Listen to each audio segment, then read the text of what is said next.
فزت بے رب کعبہ سزائے مولا علی ہے کامیاب ہوا۔ اعوذ باللہ من الشیطان الرجیم، بسم اللہ الرحمن الرحیم، الحمد للہ رب العالمین،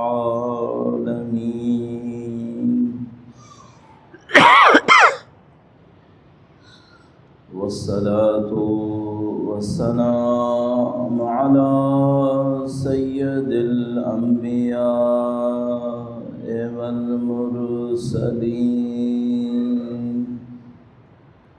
حبیب الہ العالمین ابی القاسم محمد، صلی علی محمد آل محمد وعلى آلہ الطیبین الطاہرین، سیما بقیۃ اللہ فی الأراضین، قال اللہ تعالی فی کتابہ الکریم، بسم اللہ الرحمن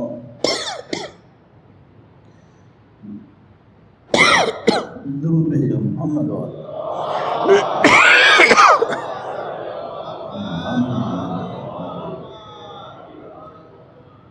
بار دیگر درود بھیجے گا محمد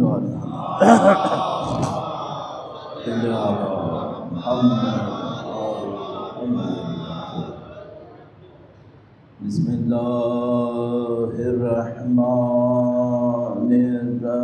الرحیم، ام حسبت ان اصحاب الكهف والرقیم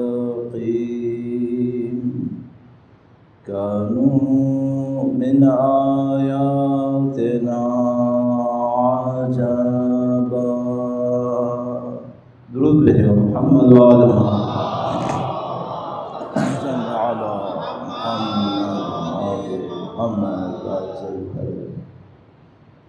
امیر المومنین کی شہادت کے ایام میں ماہ مبارک رمضان کا آخری 10 دن کا عشرہ اور اہل بیت اطہار علیہ السلام جانے والوں کے غم کے ایام،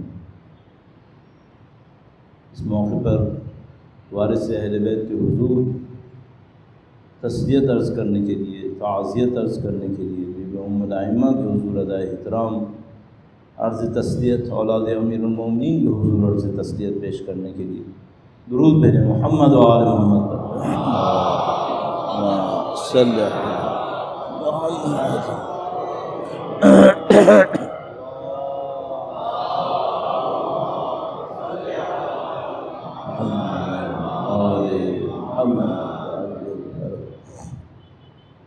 ایک بار پھر وقت کے امام کے حضور ادائے احترام کے لیے، ان کی نظر لطف کو حاصل کرنے کے لیے کہ انشاءاللہ ان کے جد امجد کے راستے پر چلنے میں ان کی نظر لطف ہمارے شامل حال ہو، درود بھیجیں محمد و آل محمد۔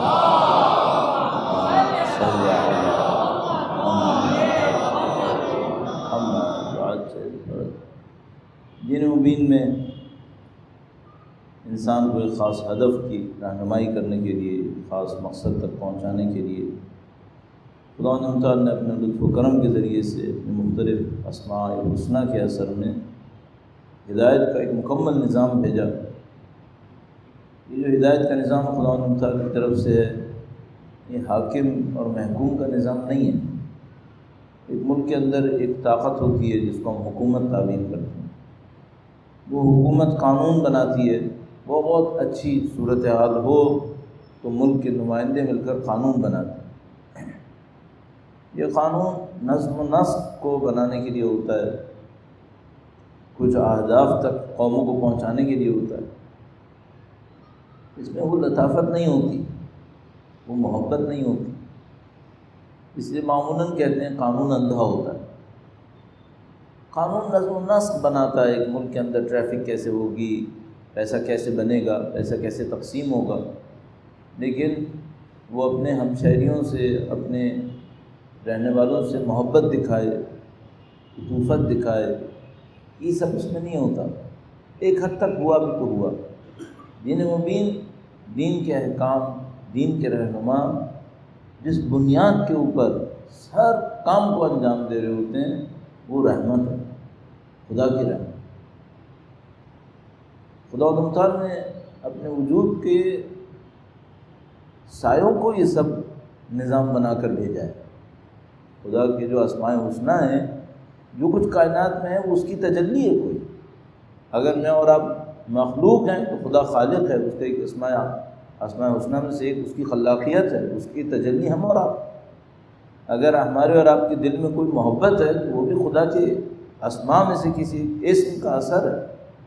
اگر آپ کے پاس قرآن کریم ہے، اللہ کے نبی کی ہدایت ہے، ائمہ کا، وہ بھی خدا تعالیٰ کے اسماء الحسنی کا اثر ہے۔ ہم جو کچھ کائنات میں دیکھ رہے ہیں یہ سب خدا کے اسماء الحسنی کا اثر ہے۔ اللہ کے اسماء میں سے ایک اسم عدل ہے، لیکن خدا نے نظام عدل کے اوپر نہیں بنایا، نظام اس نے رحمت کے اوپر بنایا۔ اگر عدل پہ نظام بنا تھا تو سمجھ لو ہم جیسے انسانوں کے ارادے اور اختیار کے ہوتے ہوئے، ہماری غلطیوں اور خطاؤں کے ہوتے ہوئے، تو اس نظام نے شام تک بھی نہیں چلنا تھا اگر عدل کے اوپر چلتا تھا۔ خدا تعالیٰ نے اس کو رحمت کے اوپر بنایا، مہربانی کے اوپر بنایا۔ اچھا، جب خدا نے خود اپنے لیے رحمت اور مہربانی کو لکھ دیا، کتب علی نفسہ الرحمہ، تو اس نے جتنے بھی نمائندے بنائے وہ حسب مراتب اسی رحمت، اسی مہربانی کا اثر لے کر آئے۔ تو جو اعلیٰ ترین نور اللہ کی طرف سے مخلوقات کی طرف نازل ہوا وہ نبی خدا اور ان کے ولی و وصی مولا امیر المومنین علی مرتضیٰ علیہ السلام۔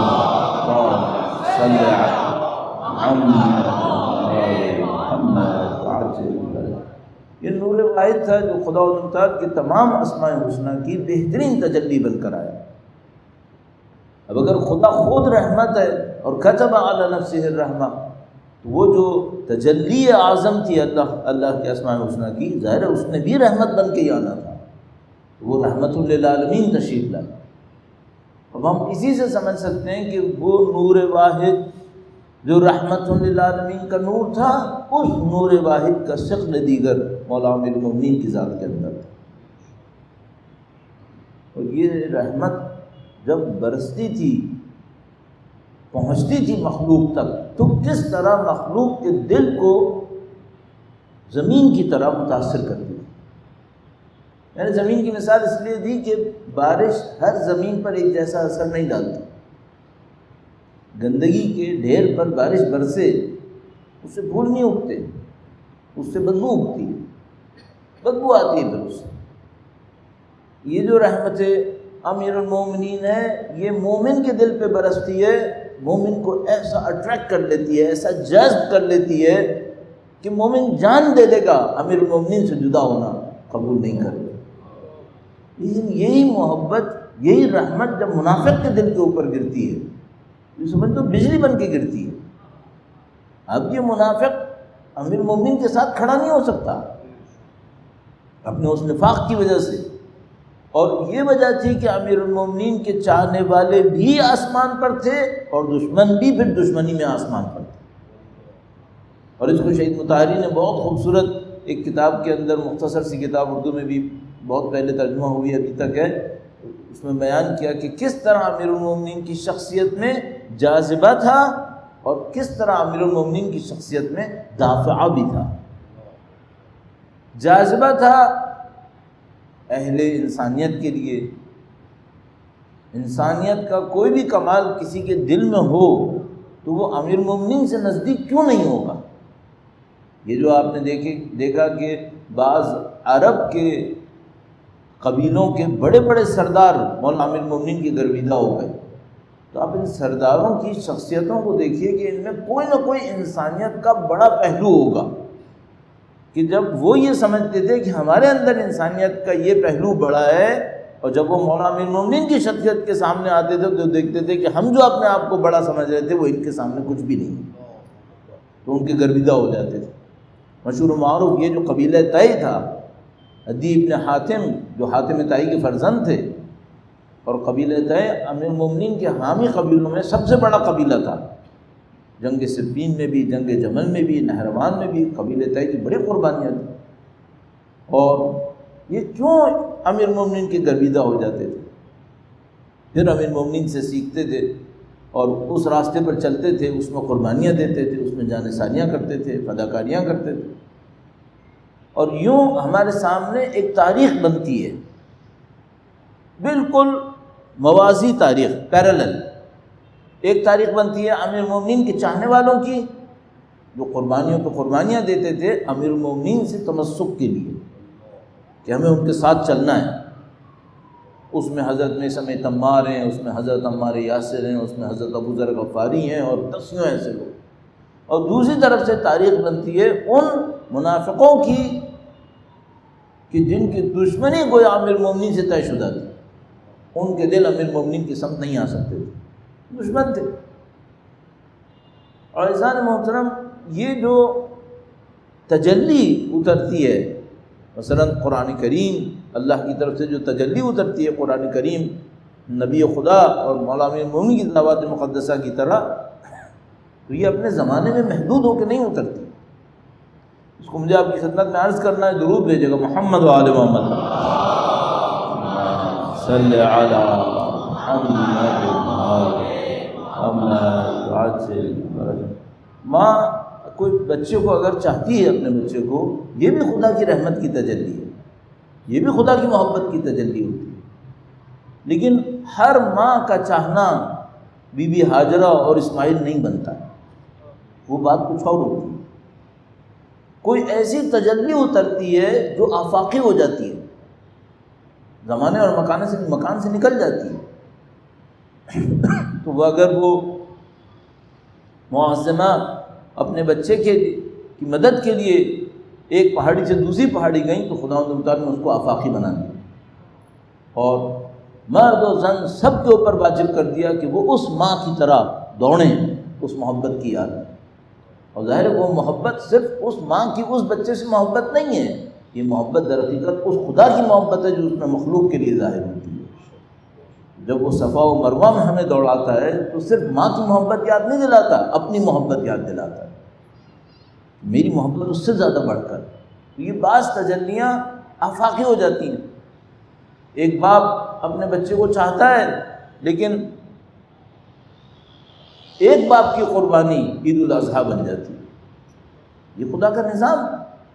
کچھ تجلیاں عظیم الشان ہو جاتی ہیں، آفاقی ہو جاتی ہیں۔ اب ذرا تصور کریں کہ جو تجلی ماں کی محبت میں صفا و مروہ بن گئی، ایک تجلی باپ کی محبت میں عید الاضحیٰ بن گئی، وہ تجلی جو نبی اور امیر المومنین کے ذریعے سے ظاہر ہوئی تھی، اس کو کتنے وسعت تک پہنچنا ہوگا۔ جو چھوٹی تجلیاں تھیں وہ بڑی بڑی نشانیاں بن گئی۔ تو مثال کے طور پر جو مولا امیر المومنین کی ذات مقدس سے ظاہر ہوا، جو نبی خدا کی ذات مقدس سے ظاہر ہوا، اب یہ کسی ایک جگہ میں محدود نہیں رہے گی۔ تو مثال کے طور پر ایک دفعہ ایسا ہوا کہ عمار یاسر ہوئے، ایک دفعہ ایسا ہوا کہ مالک اشتر ہوئے، نہیں، ایک دفعہ ایسا نہیں ہوا۔ اب یہ ہر زمانے میں مالک اشتر، عمار یاسر، میثم تمار آتے رہیں گے، یہ ہر دور کی بات ہوگی۔ پھر جس طرح وہاں حضرت ابراہیم اور حضرت اسماعیل کا معاملہ اور بی بی ہاجر اور اسماعیل کا معاملہ ایک سال میں متوقف نہیں ہوا، بلکہ خداوند تعالیٰ نے اس کو دہرا دیا۔ اب یہ جو سنت اور تجلی نبی خدا کے ذریعے سے ظاہر ہوئی ہے، امیر المومنین کے ذریعے سے ظاہر ہوئی ہے، ان کے دوستوں کے ذریعے سے ظاہر ہوئی ہے، اور ان کے دشمنوں کے ذریعے سے ظاہر ہوئی ہے، یہ تجلی محدود نہیں رہے گی، یہ تجلی پھیلے گی۔ بالکل ایسے جیسے مثلا جب سید الشہداء کربلا کے میدان میں کھڑے ہوئے، انہوں نے کہا حل من ناصر ینصرنا، تو یہ ندا کیا 61 ہجرہ کے لیے تھی؟ آپ نے اور ہم نے قبول کیا کہ نہیں، یہ ندا آفاقی تھی، یہ زمانے کے اندر اور تمام دنیا کی جگہوں کے اندر گھومے گی اور یہ اپنے آوان و انصار کو طلب کرتی رہے گی۔ اسی طرح مولا امیر المومنین اور ان کے اصحاب کا معاملہ ہے، اسی طرح ان کی قربانیوں کا معاملہ ہے۔ تو یہ جو میں اور آپ شہادت کو یاد کر رہے ہیں، یہ کس لیے یاد کر رہے ہیں؟ صرف اس لیے یاد نہیں کرتے کہ ہم مثال کے طور پر ایک واقعے کے اوپر گریہ کریں اور ہمارا معاملہ ختم ہو گیا، نہیں، ہم اس عہد میں شامل ہیں جو مالک اشتر نے امیر المومنین سے کیا، ہم اس عہد میں شامل ہیں جو ابو ذر غفاری نے امیر المومنین سے کیا، ہم اس میں شامل ہیں اگر ہم اپنی بصیرت کو استعمال کریں۔ ہم لوگ صفین میں نہیں جا رہے، صفین ایک خاص ہجرہ میں ہوئی تھی، لیکن ہم صفین سے محروم نہیں رہیں گے، ہماری زندگیوں میں صفین بنے گی۔ ہم کربلا میں نہیں تھے، اس کربلا معلیٰ میں کہ جو 61 ہجرہ میں بنی تھی، لیکن ہم کربلائی ہونے سے محروم نہیں کیے جائیں گے، ہمیں یہ موقع دیا جاتا رہے گا۔ اور یہ وہ چیز ہے جو نہ ہو تو ان کی شخصیتیں اس زمانے میں محدود ہو جائیں گی۔ تو جس طرح ہمارے پاس روایت موجود ہے کہ مثلا جب حضرت جابر سید الشہداء کے روضہ اقدس کے اوپر پہنچے 40 کے دن، اور عطیہ نے پوچھا کہ یہ جو ہم نے زیارت کی اس کا شرف کیا ہے، تو فرمایا کہ اللہ کے نبی نے کہا کہ یہ شرف اس کے برابر ہے جس نے کربلا میں حسین کا ساتھ دیا۔ کیوں یہ شرف نصیب ہو رہا؟ آپ تو کربلا میں نہیں تھے، کربلا میں نہیں تھے، لیکن کربلائی ہونے سے خدا نہیں روکے گا۔ تو آپ میثم تمار نہیں ہیں، لیکن میثم تمار بننے سے خدا نہیں روکے گا، یہ نہیں روکے گا۔ یہ وہ معرکہ ہے جس میں ہم اترے ہیں، اگر ہم اہل بصیرت رہیں، ہم اس معرکے میں اترے ہوئے۔ تو نہ اس میدان کو کم سمجھیں اور نہ اس میدان کو غفلت سے گزر جائیں، نہیں، ایسا نہیں ہوگا۔ شاید ہم 50 سال پہلے ہوتے، 60 سال پہلے ہوتے، 100 سال پہلے ہوتے، تو شاید یہ امکان ہوتا کہ ہم بنا کسی بصیرت کے، بنا کسی توجہ کے اس میدان سے گزر جاتے۔ آپ دوسری دفعہ آئیں گے یہاں پر، تیسری دفعہ آئیں گے، نہیں، ایک دفعہ۔ تو یہ جو آپ نے زیارت کی اور کہا یا لیتنی کنت معکم فافوز معکم، یہ کہاں ظاہر ہوگی؟ کب ظاہر ہوگی؟ اسی دنیا ظاہر ہوتی رہے گی۔ اس معرکے پہ گرفت کریں کہ خدا نہ کرے نعوذ باللہ تعالی ہم دنیا کے اندر ایسے غرق ہوئے ہوں کہ ہم نہ سمجھ سکیں کہ ہم اس مقام کے اچھے امیدوار بن سکتے ہیں۔ چند لمحات اور عرض کروں گا، درود بھیجے گا محمد و آل محمد صلی علی محمد۔ یہ اگر یہ معرکہ نہ ہوتا تو شاید امیر المومنین کی دعاؤں کا باقی رہنا اپنا اثر نہ رکھتا، امیر المومنین کے خطبوں کا باقی رہنا اثر نہ رکھتا۔ کیوں؟ امیر المومنین نے خطبہ دیا ہے جنگ صفین میں کھڑے ہو کر، میں 1400 سال کے بعد اس خطبے کو پڑھوں، کیا میں صفین میں کھڑا ہوں؟ تو پھر وہ خطبہ میرے کس کام کا؟ آپ خود سوچ سکتے ہیں۔ امیر المومنین نے ایک حکومت تشکیل دی تھی، اس حکومت کے اندر ان کو مشکلات کا سامنا کرنا پڑا تھا، ان مشکلات کو حل کرنے کے لیے مولا امیر المومنین نے خطبہ ارشاد فرمایا۔ اگر مشکلات یہاں پہ دوبارہ نہیں آ رہی تو پھر اس خطبے کا مجھ سے کیا تعلق؟ اس کا مطلب ہے یہ سب دہرایا جاتا رہ رہا ہے۔ ہم لوگ انہی میدانوں کے اندر کھڑے ہیں جہاں اصحاب امیر المومنین کھڑے تھے، اگر ہم لوگ توجہ دے رہے ہیں۔ اسی خاطر ہم ان مقامات کے اہل بنیں گے، ورنہ کبھی اہل نہیں بن پائیں گے۔ کوئی دروازے بند ہو جائیں گے، ناممکن ہے۔ کیوں؟ میں اپنی مرضی سے تھوڑی آج کے دور میں خلق ہوا ہوں، پیدا ہوا ہوں، خدا کے نظام کے تحت لایا گیا ہوں۔ خدا مجھے کربلائی بننے سے کیوں محروم کرے؟ تو آپ یہ نہ سوچیں، میں یہ نہ سوچوں کہ ہمارا ہدف چھوٹا سا ہوگا، نہیں، ہمارا ہدف اتنا ہی بڑا ہوگا۔ ہمیں محنت کرنی پڑے گی اس کے اوپر، اور اس راستے کے اوپر تلاش کرنی پڑے گی کہ بھئی وہ راستہ کہاں پر ہے جس کے اوپر چل کے میں وہ مقام حاصل کروں۔ اور کل میں نے اس سلسلے میں مقدمتاً چند عرائض پیش کیے تھے، بہت تیزی سے دہراتے ہوئے اسی کو متصل کریں گے۔ درود بھیجے گا محمد و آل محمد صلی علی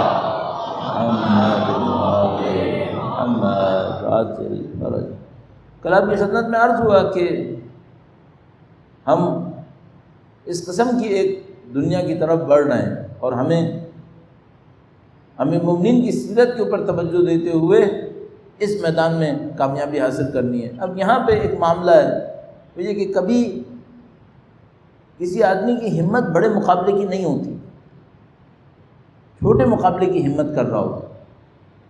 میں نے عرض کیا آپ کی خدمت میں، مثلا امیر المومنین جنگ صفین پہ جا رہے ہوں اور ایک آدمی اس پہ راضی ہو جائے کہ ٹھیک ہے میں کوفہ میں رکوں گا، 5 وقت کی نمازیں پڑھ لوں گا، چند مستحب روزے رکھ لوں گا، میں اتنا ہی کروں گا۔ اس کی تیاری کچھ اور ہوگی۔ جو جنگ صفین میں امیر المومنین کا ساتھ دینے جائے گا اس کی تیاری کچھ اور ہوگی۔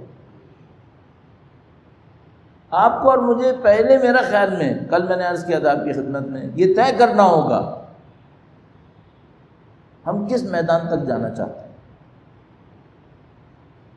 یہ زمانہ اچھا زمانہ ہے۔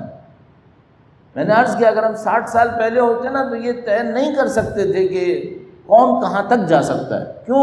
اس اونچائی تک جانے والے، بلندی تک جانے والے 60 سال پہلے، 70 سال پہلے نظر بھی نہیں آ رہے تھے۔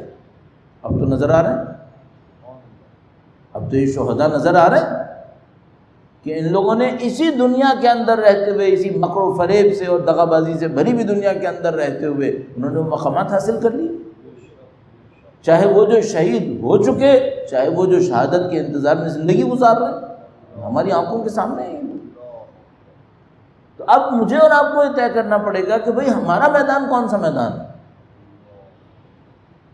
عابدوں کا میدان ہے، زاہدوں کا میدان ہے، مجاہدوں کا میدان ہے، شہداء کی طرف جانا ہے، کس میدان میں بڑھنا ہے؟ تو کل آپ کی خدمت میں عرض کیا تھا کہ بھئی اس دور تک آنے کے بعد جس میں امام کی تشریف آوری کی گفتگو بہت قریب کے لمحات کو بیان کرتی ہے، امام پر توجہات الحمدللہ رب العالمین بڑھتی چلی جا رہی ہیں، لوگ اس کا ذکر کرتے چلے جا رہے ہیں۔ اب اس دور تک آنے کے بعد کوئی یہ کہے کہ میرا میدان چند عبادتوں کا میدان ہے، یہ ناانصافی ہے۔ اتنے خون کو دیکھنے کے بعد بھی میدان صرف 5 وقت کی نماز پڑھنے کا میدان ہوا، اب بھی اتنا صحیح ہے؟ نہیں کہ 5 وقت کی نماز پڑھنے کی اہمیت کم ہے، نہیں، اہمیت کم نہیں ہے، لیکن یہ اس کے بعد بہت کچھ ہے۔ تو آپ چھوٹے میدان میں نہیں رکیں۔ اور کل پرسوں کہیں کسی شہید کا ایک وصیت نامہ پڑھ رہا تھا کہ اس میں شہید نے بلکہ اپنے قبر کے کدبے کے اوپر لکھوایا، تو اس نے لکھوایا کہ تم جو میری قبر پر آ کے فاتحہ پڑھ رہے ہو، کیا تم یہ سمجھ رہے ہو میرے خون کو بس یہی کہہ کے پورا کر لو گے کہ میں نے فاتحہ پڑھ لی؟ کیا تم یہ سمجھ رہے ہو کہ میرے قبر پر آ کر فاتحہ پڑھنے سے میرے خون کا حق ادا ہو گیا؟ ایک عام شہید ہم سے کہہ رہا ہے۔ اب ذرا دل پہ ہاتھ رکھ کے اپنے آپ سے پوچھو، سید الشہداء کا خون کیا کہہ رہا ہے؟ تم کھڑے ہو صبح کو 2 منٹ زیارت پڑھو، 4 منٹ زیارت پڑھو، حق ادا ہو گیا؟ اللہ اکبر۔ وہی میدان بڑا میدان ہے اگر ایسا ہے۔ اور کل میں نے آپ کی خدمت میں عرض کیا تھا کہ اگر چیلنج چھوٹا ہوتا ہے تو بعض اوقات خامی نظر نہیں آتی، چیلنج بڑا ہو تو بہت پیچھے کی چھپی ہوئی خامی بھی نظر آ جاتی ہے۔ اور مشکل یہ ہے کہ اگر آپ نے تیاری نہیں کی تو کسی کرٹیکل ٹائم کے اوپر وہ خامی انسان کو آگے نہیں جانے دیتی۔ اگر آپ ان دونوں باتوں کو تسلیم کر لیں کہ بھئی ہمارا میدان چھوٹا میدان نہیں ہے، ہم جس دور میں آئے ہیں، ہم جن شخصیتوں کے ماننے والے ہیں، ہم جن دعاؤں کو پڑھ رہے ہیں، ہم جن زیارتوں کو پڑھ رہے ہیں، انہوں نے ہمارے لیے چیلنج بہت آسمان پہ پہنچا دیا ہے۔ تو عزیزان محترم، پھر میں آپ سے بعد میں اور اپنے آپ سے پہلے یہ کہوں گا تو پھر تمہاری تیاری کتنی ہوئی؟ کیوں؟ کیونکہ اگر تمہاری تیاری میں جھول ہوا، خامی ہوئی، تو یہ ہر روز ظاہر نہیں ہوگی خامی، کسی ایسے وقت میں ظاہر ہوگی جب پشیمانی کا وقت بھی باقی نہیں بچے گا۔ یہ مت سوچو کہ ایک دفعہ مثال کے طور پر میدان میں اتر جاؤں گا اس دن میں اپنی خامی کی اصلاح کروں گا، نہیں، پھر خامی کی اصلاح کرنے کا وقت نہیں ہے، اس دن تو یا انعام کا وقت ہے یا باہر جانے کا وقت ہے، پھر خامیوں کی اصلاح کا ٹائم نہیں ہوتا ہے۔ پھر پھر تو گویا اس دن رزلٹ کا ہوتا ہے، آپ نے امتحان میں جو دینا تھا وہ دے دیا، اب تو رزلٹ ملنا ہے کہ بھئی آپ ہیں یا نہیں ہیں۔ کربلا کی طرح ہر آدمی کیا میدان میں پہنچے ہوئے واپس چلے گئے، اور جو دور دور بیٹھے تھے وہ آ سکے۔ کیسے آ سکے؟ اتفاق سے آئے۔ یہ وہ تیاری ہے جو پہلے سے ہونی چاہیے۔ اب میں اپنے آپ سے سوال کرتا ہوں مجھے کہ بھائی اگر میں واقعاً اس معاملے میں سنجیدہ ہوں کہ اپنے امام سے کہتا ہوں کہ اے مولا میں ہر روز صبح آپ کے لیے بیعت کر رہا ہوں، لا احول عنہا ولا ازول ابدا، میں اس بیعت سے کبھی پیچھے نہیں ہٹوں گا، یہ بیعت میری گردن کے اوپر ہے، بھائی اس بیعت کے کچھ تقاضے بھی تو ہوں گے، پھر اس کا بھی کوئی معاملہ بھی تو ہوگا پھر، اور خدا نہ نعوذ باللہ تعالیٰ وہ خامی اگر میرے اندر رہی تو پھر میں مسئلے میں پھنس جاؤں گا۔ اب میں آپ کا وقت مزید دیے بغیر میں اس خامی کی طرف عرض کرنا چاہوں گا، اور اس خامی کو اصلاح کرنے کا طریقہ بھی ظاہر ہے ہمیں اہل بیت سے ہی سیکھنا ہے، کہ جو اس میدان کے اصل رہنما ہیں۔ درود بھیجے گا محمد و آل محمد صلی علی جزاکم اللہ۔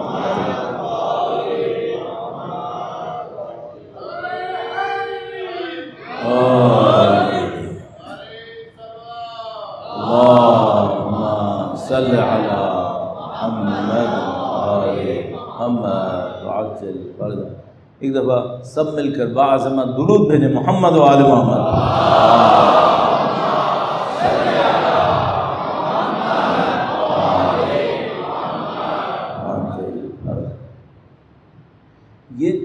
یہ رہنمائی سب سے زیادہ ہمیں ظاہر ہے کہ اہل بیت اطہار علیہ السلام سے لینی ہے، کیونکہ ان کے سامنے یہ سب لوگ آشکار ہوئے، وہ بھی آشکار ہوئے جو ان کے ساتھ چلنے کے قابل تھے، اور وہ بھی جو ان کے ساتھ چلنے کے قابل نہیں تھے۔ جو ساتھ چلنے کے قابل تھے ان کی تیاری کیا تھی؟ کاش عزیزان محترم ہمیں کوئی یہ بتا سکے، اور کاش اس کو سیکھنے کے بعد وہ تیاری ہم اپنے اندر لا سکیں۔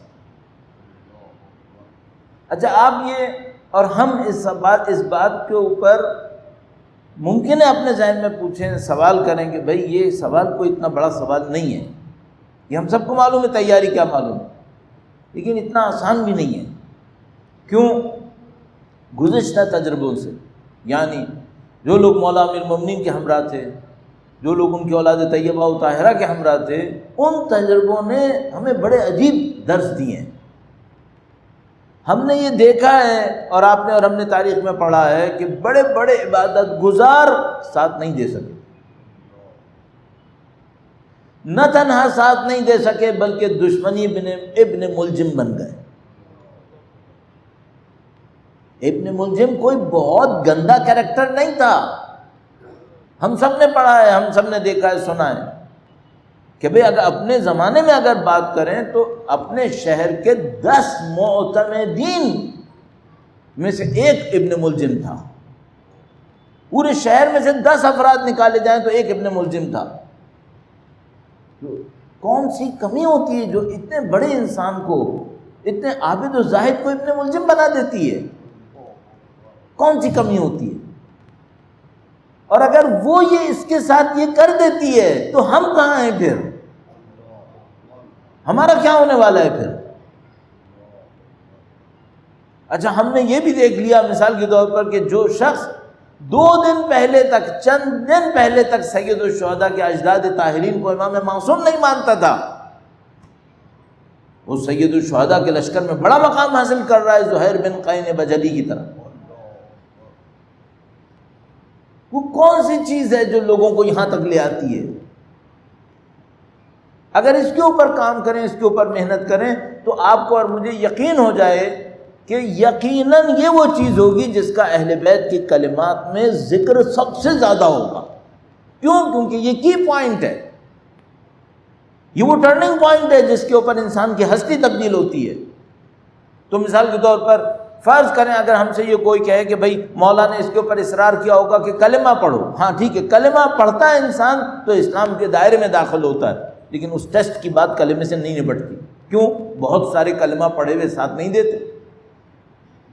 آپ نماز پڑھیں، توجہ سے نماز پڑھیں، بالکل صحیح ہے، جو توجہ سے نماز نہیں پڑھے گا وہ بہت ساری معنویتوں سے محروم رہ جائے گا، لیکن پھر بھی بہت دفعہ ایسا ہوا کہ جن لوگوں نے توجہات کے ساتھ نماز پڑھی، بڑے گریہ و زاری کے ساتھ نماز پڑھی، ان میں سے بڑی تعداد ایک خوارج کی بن گئی۔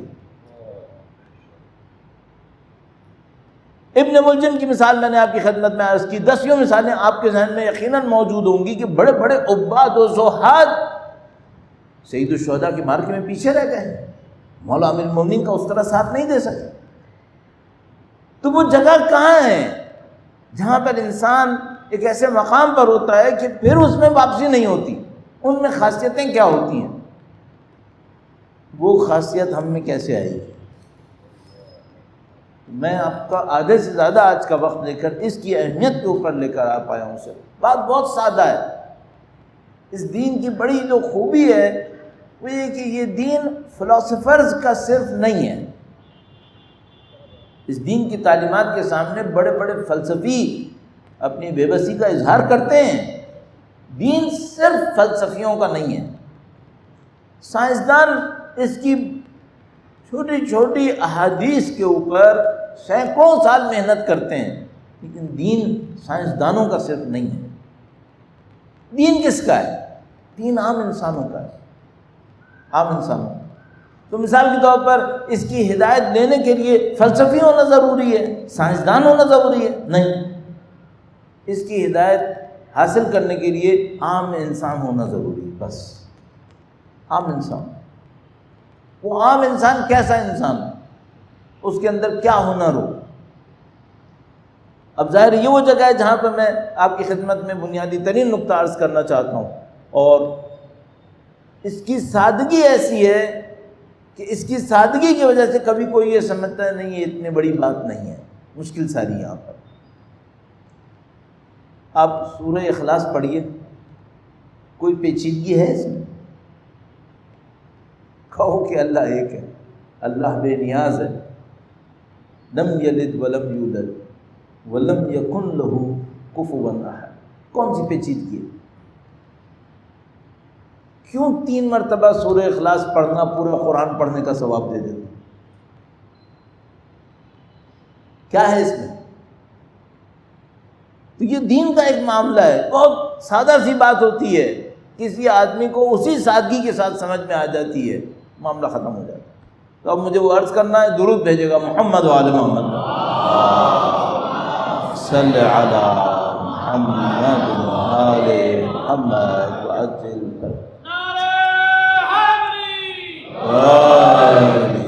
جتنا بھی زیادہ آپ دین کے معاملات میں غور کرتے چلے جائیں کہ بھائی وہ اہم ترین نقطہ کیا ہے جس کے اوپر انسانوں کی تقدیر بدلتی ہے، تو جو مجھے طالب علم ہونے کے ناطے سمجھ میں آیا وہ ایک نقطہ ہے، آپ اہل دنیا ہیں یا آپ اہل آخرت، بس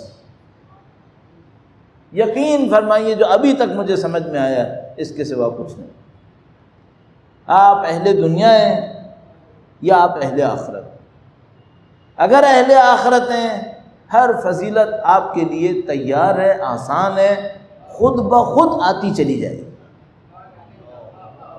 اہل دنیا ہیں، حافظ قرآن ہو، ذاکر حسین ہو، کچھ بھی ہو جائے، اہل دنیا دنیا دار رہے گا، یہ آگے نہیں جانے والا۔ اب میں اس کی تھوڑی سی تشریح بھی عرض کرنا چاہ رہا ہوں، درود بھیجے گا محمد وعلی محمد صلی علی محمد وعلی محمد۔ کبھی ہم کسی عبادت کا سنتے ہیں کہ بھئی فلاں آدمی نے کہا کہ اگر فلاں عبادت کر لو تو یہ معنوی اثر ہوگا، 1 دن کر لی، 2 دن کر لی، 3 دن کیا، 4 دن کیا، وہ اثر ہی نہیں آ رہا۔ تو آدمی سوچتا ہے کہ بھئی یہ اثر اگر ہے اور اس بندے کو نصیب ہوا ہے تو ہمیں کیوں نہیں نصیب ہو رہا؟ کبھی ہم کسی اور انسان کے احوال میں دیکھتے ہیں کہ اس نے وہ کام بھی نہیں کیا ہے لیکن معنوی ترقی حاصل کی ہے، تو انسان اپنے آپ سے پوچھتا ہے کہ بھئی بالآخر اس عمل میں اثر ہے یا اس عمل میں اثر نہیں ہے؟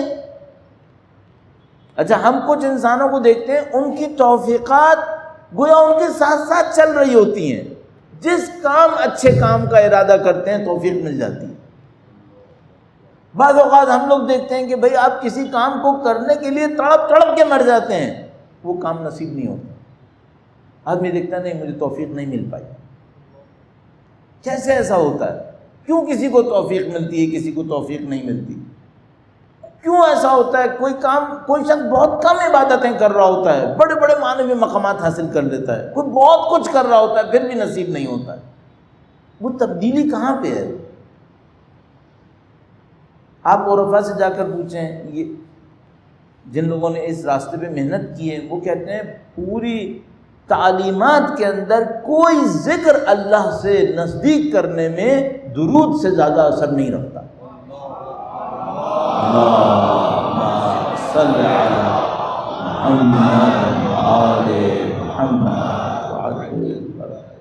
یہ اثر ہے، ہمیں معلوم ہے، بتا رہے ہیں، سب بتا رہے ہیں یہ لوگ، قبول پرانے دور کے لوگ بھی، نئے بھی، اور جناب علی عرفا بھی، فقہا بھی، محدثین بھی، سب یہ ذکر کر رہے ہیں۔ مجھے اس کی توفیق کیوں نہیں مل رہی؟ درود نہیں آتا مجھے، آیا پڑھنا نہیں آتا، کیوں توفیق نصیب نہیں ہوتی؟ زندگی بھر سنے جا رہا ہوں نماز شب میں یہ ہے، نماز شب میں وہ ہے، کیوں توفیق نہیں مل رہی؟ کیوں نہیں پڑھ پا رہے؟ تو انسان اپنے اندر سے ایک سوال کرتا ہے کہ بھئی کچھ لوگ ایسے ہوتے ہیں ان کے لیے خود بخود توفیقات نصیب ہو رہی ہوتی ہیں، خود بخود کر رہے ہوتے ہیں، ہم لوگوں کو کیوں ایسا ہے؟ مجھے یہ سمجھ میں آتا ہے کہ بھئی یہ جو پوائنٹ ہے جو ٹرن کرتا ہے ایک انسان کو، وہ یہ اعمال نہیں ہے، ان کے پیچھے ایک اور بیک گراؤنڈ ہے۔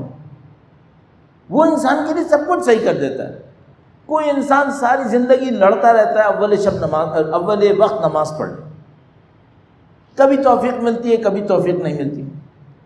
کچھ لوگ ایسے ہوتے ہیں سوتے بھی ہوتے ہیں تو فرشتے ان کو جگا دیتے ہیں کہ اٹھو نماز پڑھو۔ کیوں ایسا ہوتا ہے؟ اور پھر ایک اور بات ہے، انسان اپنے آپ سے پوچھنے لگتا ہے کہ بھئی ایسا نہ ہو میں لڑتے لڑتے مر جاؤں، میری کامیابی نصیب نہ ہو، کب تک ایسے ہوتا رہے؟ تو انسان اس کرٹیکل جگہ پہ پہنچ جاتا ہے کہ بھئی اگر معنوی عبادات کی توفیق چاہیے تب بھی کچھ اور ہے، اور اگر وہ اعلیٰ و عرفہ مقام چاہیے، میں سمیت عمار و ابو ذر غفاری اور مالک اشتر، وہ بھی کچھ اور ہے، وہ کیا ہے پھر؟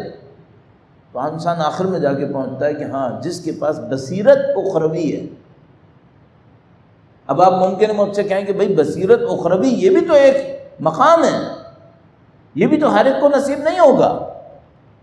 ہاں تو پھر اس بصیرت کے حصول کے لیے کیا چاہیے؟ میں نے آپ کی خدمت میں عرض کیا، اور سوچ سمجھ کے اسی لیے عرض کیا، آپ کی توجہ دنیا پر ہے یا آپ کی توجہ آخرت پر؟ توجہ تو آپ کے ہاتھ میں ہے نا، یہ تو آپ کے ہاتھ میں ہوئی۔ اب نماز شب ممکن ہے آپ کہیں بھائی میں سوتے سے نہیں اٹھ پایا، جب جاگ رہے ہو تو توجہ کس پہ تھی؟ یہ تو آپ کے ہاتھ میں ہے نا۔ میں نے نہیں کہا بصیرت اخروی کہ آپ کہیں بصیرت اللہ سے نصیب ہوتی ہے، توجہ تو تم نے دینی ہے نا۔ آپ ایک سادہ پوائنٹ سے شروع کر سکتے ہیں جو مجھے سمجھ میں آیا، عبادات کے ہمراہ نماز پڑھیں، قرآن پڑھیں، اذکار، اوراد، دعائیں، زیارات، ان سب کے ہمراہ، اور دوسرے اعمال، صلہ رحم کریں، والدین کے ساتھ نیکی کریں، لوگوں کا خیال کریں، رحم کریں، اور ان کے ساتھ احترام سے پیش آئیں۔ ان سب کے ساتھ ایک بات، توجہ دنیا پہ رہے یا توجہ آخرت پہ رہے؟ کیوں؟ یہ جتنی میں نے باتیں کہیں یہ سب دنیا کے لیے کی جا سکتی ہیں۔ بھئی آپ صلہ رحم کرو تاکہ آپ کی عمر بڑھے، نمائش بھی نہیں کہا میں نے آپ سے کہ نمائش ہو، نہیں نمائش نہیں، صلہ رحم کیا تاکہ دنیا میں عمر بڑھے۔ صحیح ہے، ایک لحاظ سے نیت تو اچھی ہے، نیت تو غلط نہیں ہے، لیکن توجہ دنیاوی ہے یا اخروی ہے؟ پھر دنیاوی آ جاتی ہے۔ اب اگر کوئی یہ کہے مولانا کیا میں اگر اس نیت سے کہ صلہ رحم کروں گا دنیا میں میری عمر بڑھے گی تو کیا مجھے ثواب نہیں ملے گا؟ ثواب ملے گا، اس میں کوئی ڈاؤٹ نہیں ہے میرے لیے کہ ثواب ملے گا، لیکن جو معنوی اثر اخروی بصیرت میں ملنا چاہیے تھا اس میں کمی ہوگی۔ نظر آخرت پہ رکھو، یہ سمجھ میں آئی، جو بھی کام کر رہے ہو نظر آخرت پہ رکھو۔ میں یہ کام کروں گا، اس سے میرے اوپر کیا اثر پڑے گا، کس پہ، دنیا میں یا آخرت میں؟ آخرت چاہیے۔ بدن پہ چاہیے یا روح پہ چاہیے؟ روح پہ چاہیے، روح پہ چاہیے۔ دنیا میں عزت چاہیے یا اللہ کے نزدیک عزت چاہیے؟ اللہ کے نزدیک عزت چاہیے۔ یہ انداز بناتے چلے جاؤ۔ مجھے یہ لگا کہ یہ سب سے اہم پوائنٹ ہے۔ باقی ساری عبادات چھوٹی ہوں یا بڑی ہوں، زیادہ وقت لیں یا کم وقت لیں، وہ اپنا اثر دکھاتی ہیں جب یہ توجہ رہتی ہے۔ اور اگر یہ توجہ نہیں رہتی، توجہ دنیاوی رہتی ہے، تو عبادتوں کا اثر گویا کم از کم پہ آ جاتا ہے، پھر وہ اثر نہیں دے پاتی۔ ہاں دنیا میں ان کے اثرات ملتے ہیں۔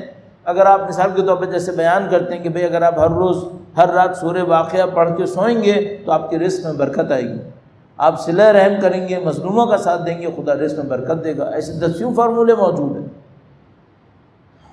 لیکن آپ کی اور میری توجہ کہاں ہونی چاہیے؟ آخرت۔ یہ ٹرننگ پوائنٹ۔ اگر کوئی اہل آخرت رہا تو کیا ہوگا؟ اہل آخرت رہا تو میرا خیال ہے جو نیکسٹ اسٹیپ ہوگا وہ یہ کہ اس کو ایک اخروی بصیرت نصیب ہوگی۔ جیسے انسان اہل آخرت ہوتا ہے تو کیا ہوتا ہے؟ یوں احساس ہوتا ہے جیسے دنیا کا ایک نظام ہے جو اہل دنیا کے لیے کام کر رہا ہوتا ہے۔ بھئی دنیا میں اہل دنیا کے لیے کیا چیز کام کرتی ہے؟ طاقت اہل دنیا کے لیے کام کرتی ہے، شہرت اہل دنیا کے لیے کام کرتی ہے، دولت اہل دنیا کے لیے کام کرتی ہے۔ جس کے ہاتھ میں دولت ہوتی ہے، جس کے ہاتھ میں طاقت ہوتی ہے، جس کے ہاتھ میں شہرت ہوتی ہے، وہ دنیا کے بہت سارے کام نپٹا لیتا ہے۔ دنیا کا نظام اس کے ساتھ چل رہا ہوتا ہے۔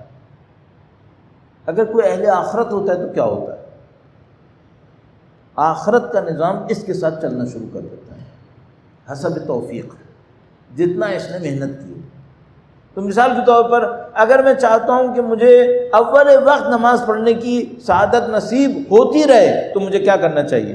مجھے ہر نماز میں کوشش کرنی چاہیے میری آخرت کے بارے میں توجہ بڑھ جائے، تو وہ جو اخروی نظام ہوگا وہ میری مدد کے لیے آنا شروع ہو جائے گا۔ یہی فرشتے مجھے یاد دلائیں گے کہ تمہاری نماز کا وقت ہو گیا، اب نماز پڑھ لو۔ یہ فرشتے یاد دلانا شروع کر دیں۔ کیوں؟ وہ اہل آخرت کے بندے ہیں، وہ اہل دنیا کے بندے نہیں ہیں۔ تو آپ اور میں اگر یہ چاہتے ہیں کہ بھئی ہمارے لیے توفیقات نصیب ہوتی رہیں، ہمارے لیے ہدایت کے دروازے کھلتے رہیں، ہم اس راستے کے اوپر چلتے رہیں جس کے اوپر چلتے ہوئے بہت سارے لوگ بڑے بڑے مقامات تک فائز ہو گئے، اور اب خدا جانتا ہے میں آپ سے جب یہ عرض کر رہا ہوں تو میرے اندر بوجھ، اندر دل کے اوپر اتنا شدید ہے کہ میں ڈر رہا ہوں میں بیمار ہو جاؤں اس سے، جبکہ بات سادہ سی ہے، اس بات میں کوئی بھاری پن نہیں ہے، نہ کوئی فلسفہ ہے، نہ کوئی اس کے اندر منطق ہے اتنی زیادہ، لیکن اس کا ایک بوجھ ہے۔ کیوں؟ اہل آخرت بننا آسان نہیں ہے، اہل آخرت بننا مشکل ہے، یا سخت مشکل ہے۔ اگر میں آپ سے عرض کروں، آپ اور میں کیوں اس سے گھبرا رہے ہیں؟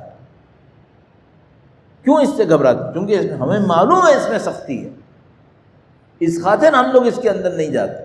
ہمیں معلوم ہے اس کے اندر سختیاں آتی ہیں، ہمیں معلوم ہے اس کے اندر بہت ساری چیزوں کو قربان کرنا پڑتا ہے اہل آخرت ہونے کی وجہ سے۔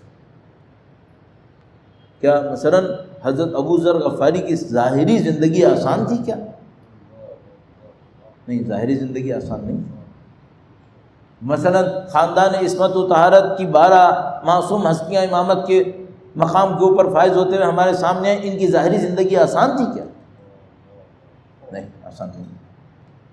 جو ان کے اصحاب تھے اس اخروی زندگی میں ان کا ساتھ دینے والے، ان کی زندگیاں آسان تھیں کیا؟ نہیں، ان کی زندگیاں بھی آسان نہیں۔ یہ وہ چیلنج ہے جس میں ہم ڈر گئے۔ صحیح بات اگر میں آپ سے، ہم لوگ ایسا نہیں ہے کہ ہمیں نہیں پتا کہ یہ ایک راستہ ہے، ہمیں پتہ ہے یہ ایک راستہ ہے، لیکن ہم اس کی سختی سے ڈر گئے، اور ہم نے دیکھا کہ نہیں، اس کے اوپر عمل کرنا سخت ہے۔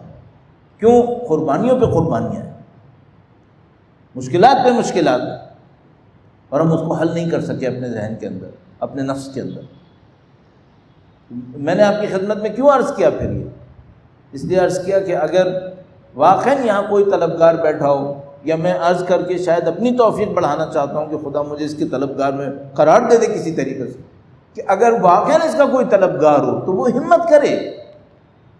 ناممکن نہیں ہے آج کے دور میں، کیونکہ ہماری آنکھوں کے سامنے لوگ بلندیوں کی طرف روانہ ہو گئے، ہماری آنکھوں کے سامنے لوگ عظمتوں کی طرف چلے گئے، انہی دنیاؤں کے اندر رہتے ہوئے، اسی پر فریب دنیا کے اندر رہتے ہوئے، اسی عصر اور اسی زمانے کے اندر رہتے ہوئے.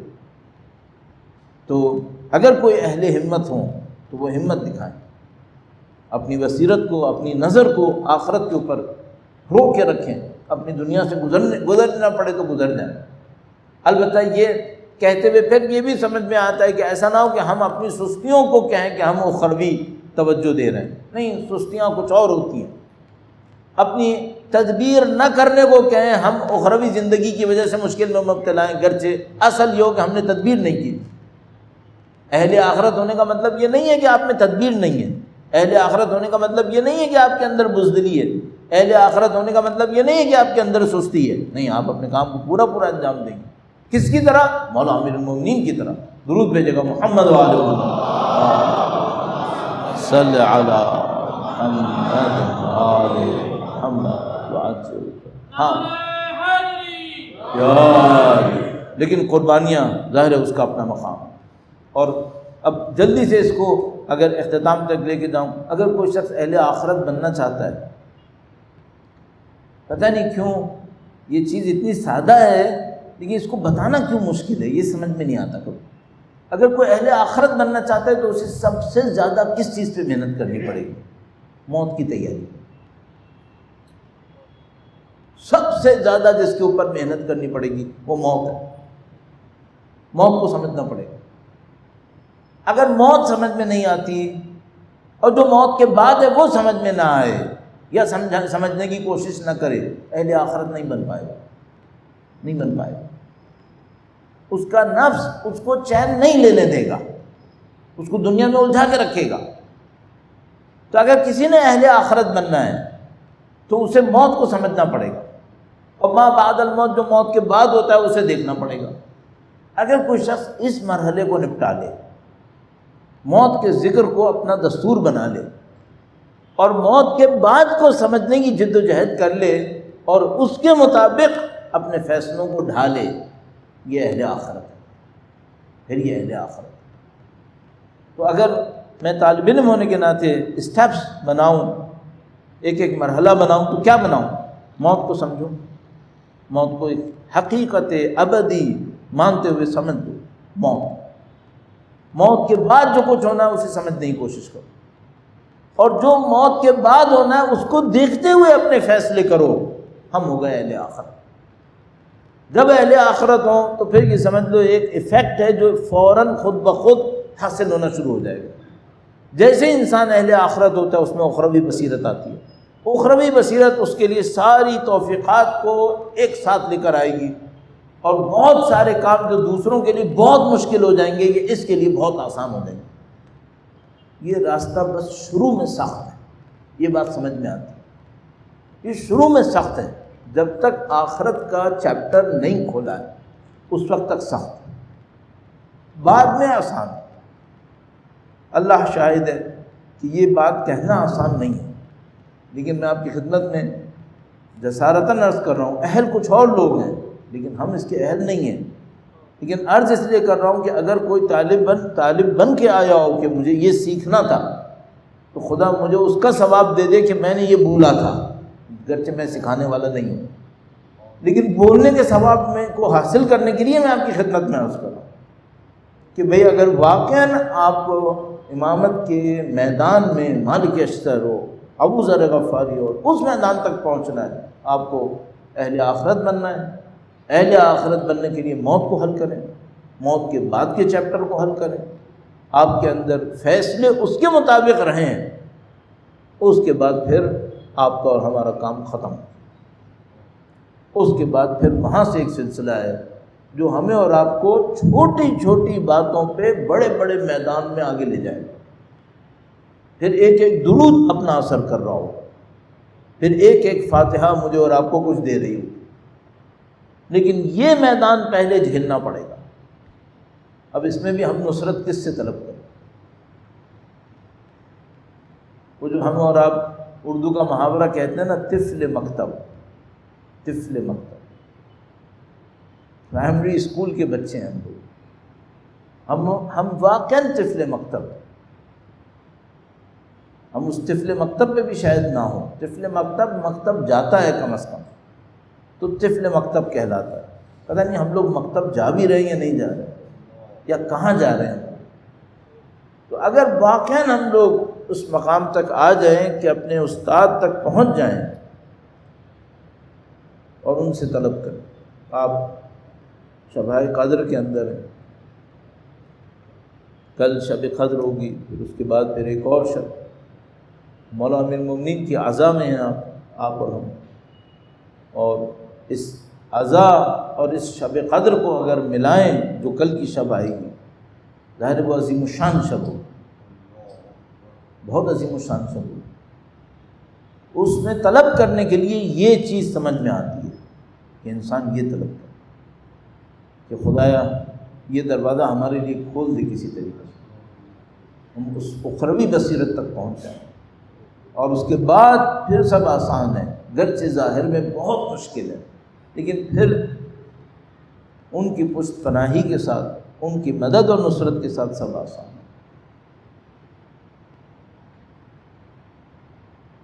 آج کی شب کس کے غم کی شب؟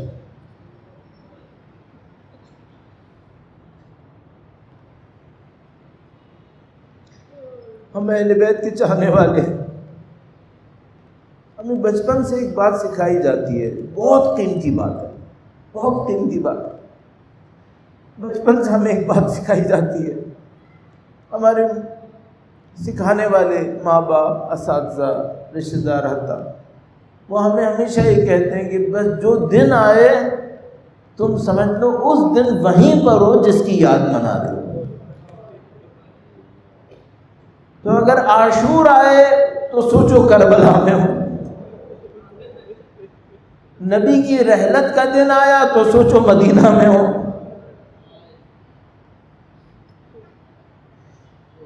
آج مولا امیر المومنین اس ضرب کے بعد اپنے گھر میں تشریف فرما ہے۔ آج کی شب کس کے غم کی شب ہے؟ کن لوگوں کے دلوں پر شدت کا غم ہے؟ عزیزو، اگر ہم اپنے دل سے پوچھیں اور شاید تمام چیزوں کا محور قرار پائے تو آج کا دن غم کا دن ہے بی بی زینب کبریٰ کا۔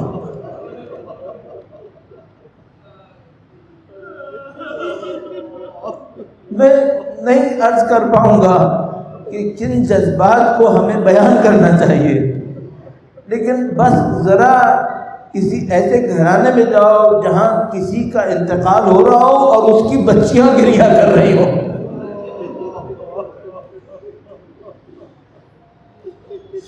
آج بی بی زینب سلام اللہ علیہا کی گریہ کا دن ہے۔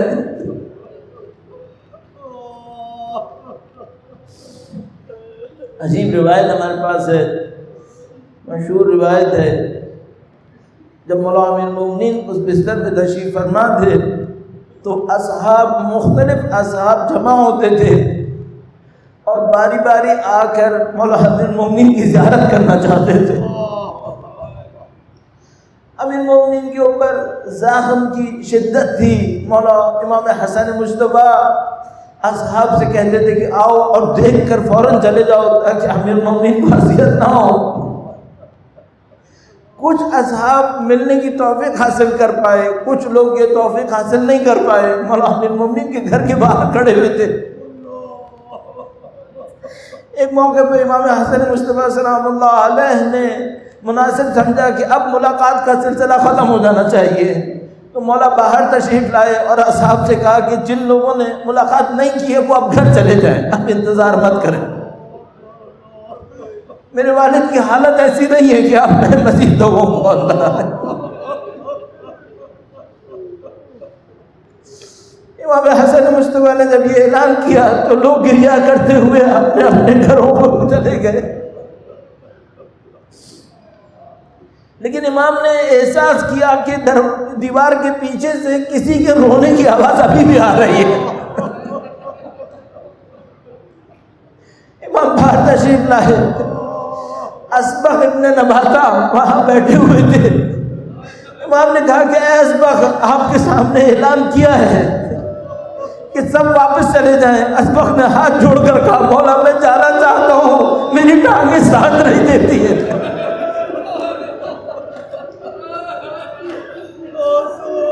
اپنے مولا کو دیکھ کے بغیر میں نہیں جا سکوں۔ امام حسن مصطفیٰ اسبغ سے کہتے ہیں کہ ٹھیک ہے اندر آ جاؤ۔ اسبغ اندر آتے ہیں، جیسے ہی امیر المومنین کو دیکھتے ہیں زار زار رونا شروع کر دیتے ہیں۔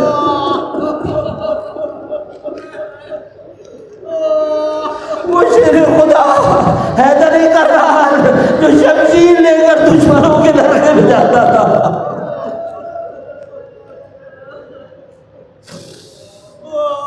اسبغ کریا کرتے ہیں۔ تمام اہل خانہ بار بار جمع ہوتے تھے، مولا امیر المومنین کے سامنے آتے تھے، مولا امیر المومنین وصیتیں فرماتے تھے، مولا امیر المومنین کی وصیتوں کو سنتے تھے، پھر گریا کرتے تھے۔ ایسے دو روایتیں صرف آپ کی خدمت میں اگر عرض کروں تاکہ چند آنسو میں اور آپ اپنے امام کے غم میں بہائے۔ ایک موقع پر جب امام تشریف فرما تھے، کوئی بی بی زینب سلام اللہ علیہ، بی بی ام کلثوم تشریف لائی۔ میں اصرار کرتا ہوں بیویوں کے نام پورے القاب کے ساتھ لیے جائیں، لیکن بعض اوقات مسائل میں میرے منہ سے کوئی نام نکل جاتا ہے بغیر ان کے القاب کے، تو مجھے معاف کیجیے گا۔ بی بی زینب سلام اللہ علیہ تشریف لاتی، بی بی ام کلثوم تشریف لاتی ہیں، یہ سب گریا کر رہے ہوتے ہیں۔ امیر المومنین دیکھتے ہیں اور ان کو دیکھ کر کہتے ہیں کہ میرے بچوں مت رو، میں اچھی جگہ جا رہا ہوں۔ منتظر رہتے ہیں کہ امام اگلا جملہ کیا کہیں گے۔ کہا میں اچھی جگہ جا رہا ہوں، اب جہاں میں آیا ہوں وہاں سب مجھے سلام کر رہے ہیں۔ عزیزوں اس جملے میں درس سن لو، امام کی تنہائی کیا تھی، مدینے کوفہ میں نکلتے تھے کوئی سلام نہیں کرتا تھا۔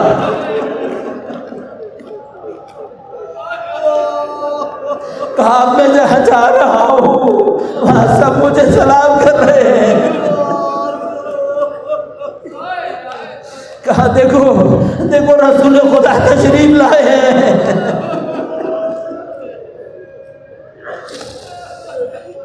بس بیویوں کا گریہ بڑھ گیا، بیویوں کا گریہ بڑھا۔ عزیزوں ایک عجیب معاملہ ہے، رہبر معظم جتنے اچھے طریقے سے اس کو بیان کیا مسائل میں کوئی کہاں بیان کر سکتا ہے، لیکن میں بھی تبرکاً چند جملے عرض کروں گا تاکہ ان کے ثواب میں شامل ہوں۔ تو بیان فرماتے ہیں کہ جب کل ہم نے آپ کی خدمت میں عرض کیا کہ جب مولا کو ضربت لگی تھی اور وہ تحدمت واللہ کی ندا آئی تھی، اور یہ وہ پہلا مجاہد ہے جس نے ضرب لگنے پر کہا فزت برب الکعبہ۔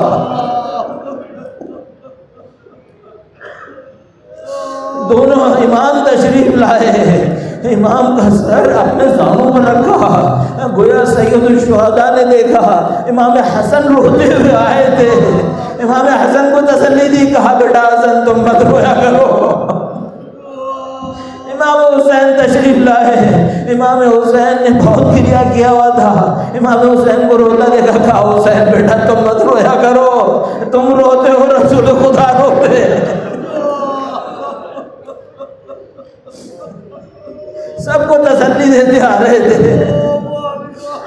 عجیب لمحہ آیا جب بیان کرتے ہیں علماء اسبق، بیان کرتے ہیں، مجھے نہیں معلوم میں ان کو کس طرح بیان کروں، لیکن بیان کرتے ہیں کہ جب مولا امیر المومنین کو گھر کے نزدیک لانے لگے تو انہوں نے باقی تمام سے کہا کہ دیکھو جتنے بھی نامحرم ہیں وہ سب دور چلے جائیں۔ امام حسن حسین سے کہا بیٹا اب مجھے شانوں پہ سہارا مت دو، میں اپنے قدموں پہ جاؤں گا، میں اپنی بچیوں کو باپ کو کمزوری کے عالم میں نہیں نکالنا چاہتا۔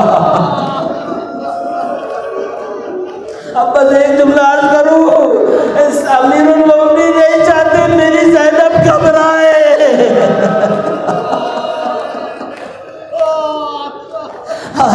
وہ سلام یاد کر لو، گھبرائے گی زینب۔ امیر